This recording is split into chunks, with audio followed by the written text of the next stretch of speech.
Hey, what's up, everybody? This is Charles Sabansi. I want to welcome you guys to another episode of the Dreamerspro Show, where we cover everything from sports, hot topics, classic, debate, and entertainment, and where we give you guys a fresh perspective on things and how we see them. And today we have a pretty interesting show for you guys. But before we get into it, please make sure you like the video and subscribe to the channel. Now, as y'all are fully aware, ESPN has been going through some major shakeups at the network. Things are not what they used to be.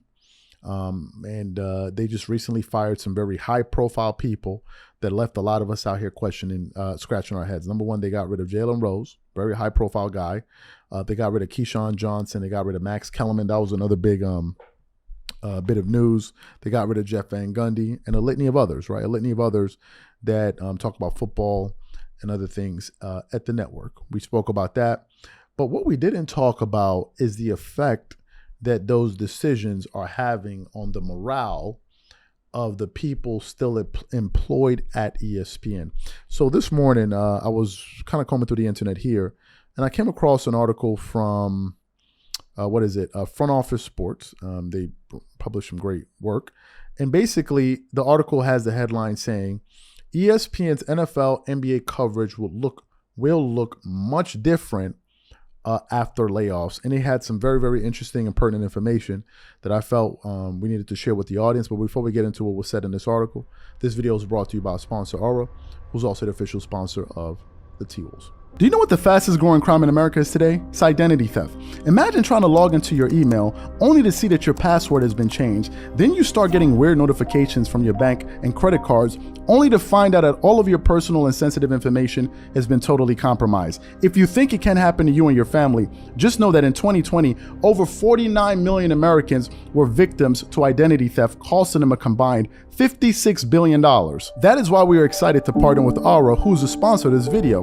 Aura is the #1 identity theft and financial fraud protection. Aura monitors the dark web and alerts you if any of your passwords and accounts have been breached. And funny enough, after using Aura, I discovered some of my credentials were floating around in the dark web, and the app showed me exactly when and where the breach happened. In addition, Aura allows you to set spending alerts, and they'll notify you of any suspicious transactions. Aura is 4 times faster than any of its competitors in alerting you if someone is trying to open a credit card or obtain a loan using your name. And remember this, every 14 seconds, someone becomes a victim of identity fraud. Don't let it happen to you. Now click the link in the description and try Aura for free for 2 weeks and see if any of you or your family's personal information has been compromised. Start your free trial at aura.com/dreamerspro. And when you try Aura, by using the link in the description below, also know that you're supporting this channel. Thank you.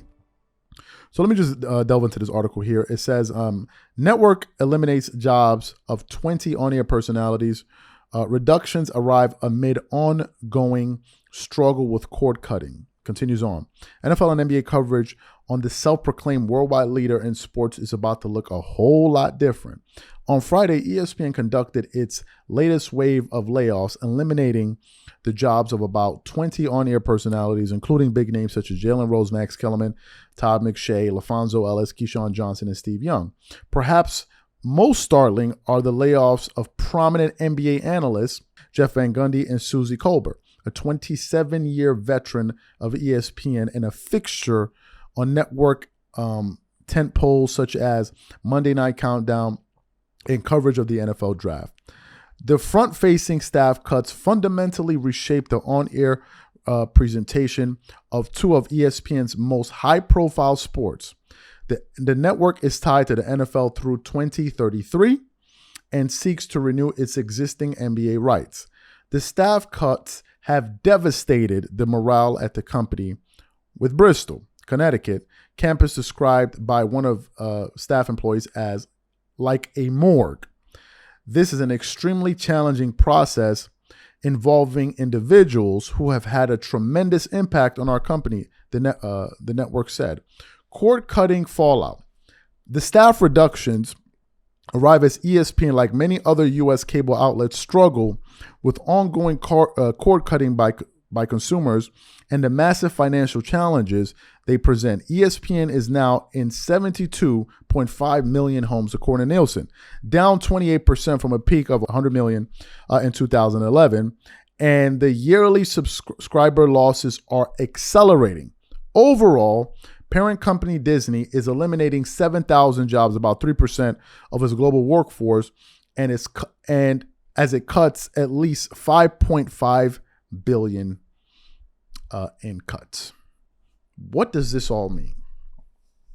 Number one, it means that when you see people on TV smiling and chuckling, it doesn't mean that their smile is legit. It doesn't mean it is genuine. What am I referring to? The fact of the matter is this: these are human beings. A lot of these people that got laid off were friends of a lot of people that remained at the network. We recently heard Jay Williams, who was part of the morning show with Keyshawn Johnson and Max Kellerman, and Jalen Rose, who I guess remained with the network, or I guess we have to wait and see who's part of their morning show division, morning radio division. And he was there and he was talking about it. He was like, let's talk about the elephant in the room, about the things that have been happening at the network. We're going to be strong. The people that got laid off, I'm sure that they're going to be able to bounce, get back on their feet. But it was a tough time for all of us. Of course, it's a tough time for all of us.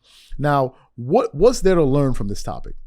The thing to learn is the sports media landscape is rapidly, when I say rapidly changing.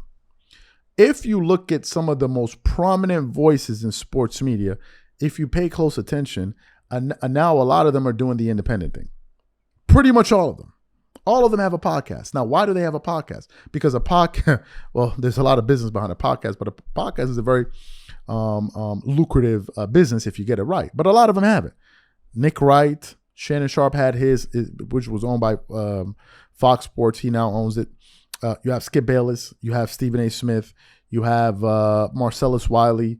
You have and so many others. So many well-known people. I don't think Max Kellerman has one, though. But you have Rob Parker and Chris Broussard. They have the Odd Cup. All of these guys have various shows. Why are they doing this? Because they understand that audience tastes and behaviors are changing. And you have to adapt with the change in times. Dan Le Batard and others have as well. You have to adapt. You got to adapt. The way people consume content is no longer what it was like before. I was recently,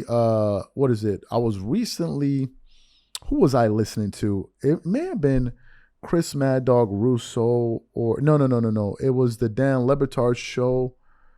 I forgot who I was listening to, but basically they were talking about some of the challenges. The Sports Center, Sports Center, the highlight show, they were talking about some of the challenges the Sports Center was facing because of the advent of platforms like YouTube. What do I mean? In the past, if a sporting event occurred and you wanted to gain the highlights or watch the highlights of that game, you generally needed to wait for Sports Center to come on to show you the highlights. Nowadays, forget about the game ending. Highlights are now coming out quarter by quarter. So a lot of these shows that was predicated on showing people what just happened in the sports world, by the time people are getting to Sports Center, people have already seen all the highlights. NBA highlights, I watch Motion Station because I can't watch I can't watch like a full game. That's too long for me. But a lot of these highlights are already out by the time you've seen the game already. By the time the game is over, 30 minutes later, the highlights are already out. So these shows are losing out viewership to people that are just doing highlight channels. I forgot where I heard I was listening to a seminar where one of the former CEOs of Bleacher Report was talking about, or one of the CEOs of one of the executives at YouTube was saying that highlights is a major portion of the people that come on YouTube, people that just watch highlights of sports. Yes, believe it or not. So the model is changing quickly. And these people are now trying to find a way to adapt. And you just heard that they're going to be cutting more jobs. So sports media, I believe, is changing rapidly. I don't believe what it is today is what it's going to be in the next 5 years. I believe that there are going to be more players. There are going to be new players emerging in this game. I don't think that the people that you see on television are going to be the ones that are going to have the final say on sports anymore. I think you're going to see a lot more balance and checks, where you're going to have people out there that have created their own platforms and they're able to now give an opinion on some of the things that these guys are saying, where you can have a checks and balance system. And ultimately, I think it's going to come down to the consumer, because what's happening is that the internet and technology is now eliminating the middleman. And now you can go straight to the consumer. And it may be a good thing for some, and it may be a major problem for others. Look at Pat McAfee. Pat McAfee was an independent guy, then went back into the system. They went to go recruit him because, like, look, wait a minute. Look at the audience that this guy was able to cultivate. We got to find a way to annex ourselves to this guy. But now you see those guys that used to be on television now trying to do what Pat McAfee is. That alone should be enough of an indicator that this game is changing. That should be an indicator right there. Nobody's sitting up here twerking it up, hoping and wishing to get on TV no more. Those days are gone. I was listening to Marcellus Wiley. Marcellus Wiley said he realizes you can make more money being independent than you can on TV. That's what Marcellus Wiley said. A person that used to work at ESPN, that used to work at FS1. That's what he said. And now you see him doing the independent thing. People need to wake up and smell the cocoa. But I think that what was said in this article is 100% true. Because not only are you reeling from the fact that your colleagues just got fired. Did you hear the last part of that article? That they expect to cut more jobs. So you may be sitting there wondering, could I be next? You even heard Stephen A. Smith, one of the flagship analysts of that network. He even said in the future he may not be safe. So people need to fasten up their seatbelts because I think it's going to be a bumpy ride moving into the future. And I think that the people that hunkered down, got in the game early and built excellent platforms, I think those are going to be the guys that are going to matter going into the future. I could be wrong, but that's the bet that I'm making here. So whatever you guys think about this information, please leave your thoughts and comments in the comment section, and we'll catch you on the next show. Peace.